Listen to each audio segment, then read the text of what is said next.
يعني من زمان. آه والله كنت أسمع كرتون. وأنا صغير اغاني يعني. مسلسلات كنت الكرتون. أسمع أغاني مسلسلات الكرتون، أيوة. بعد ذاك بديت أدندنها في البيت. آه بعد ذاك كانت تجي لما كنا في بلاد الغربة كانت تجي شرايط مهم. سودانية. نستمع لها ونحس يعني، يحاول الواحد يتخيل إنه كان حسب الأغنية كيف الوضع يكون هناك، ويحاول يعيش الوضع حسب الأغنية يعني. استمعت سوداني كتير، استمعت المديح. لمنو آه كنت بتسمع من الفنانين منو او منو بتحب تدندن له؟ يعني هسه لو قلنا لك امسك المايك ودندن لنا كده اغنيه، يا اما لزول والله من اغانيك انت، يعني كل الخيار لك. والله زمان كان في الشرازة اللي كان في بيتنا اها. نستمع لها. كان الفنان الكبير أستاذ شرحبيل أحمد. نعم.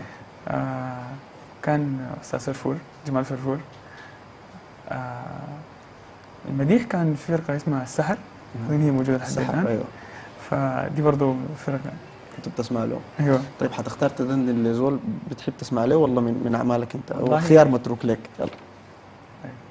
شكرا.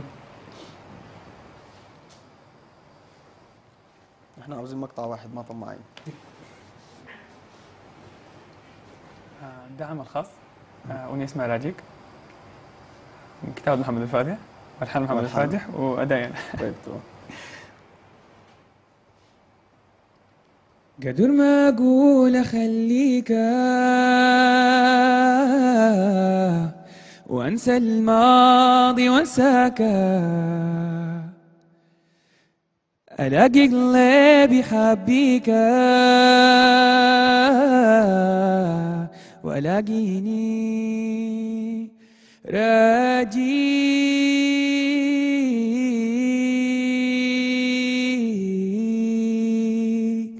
راجيك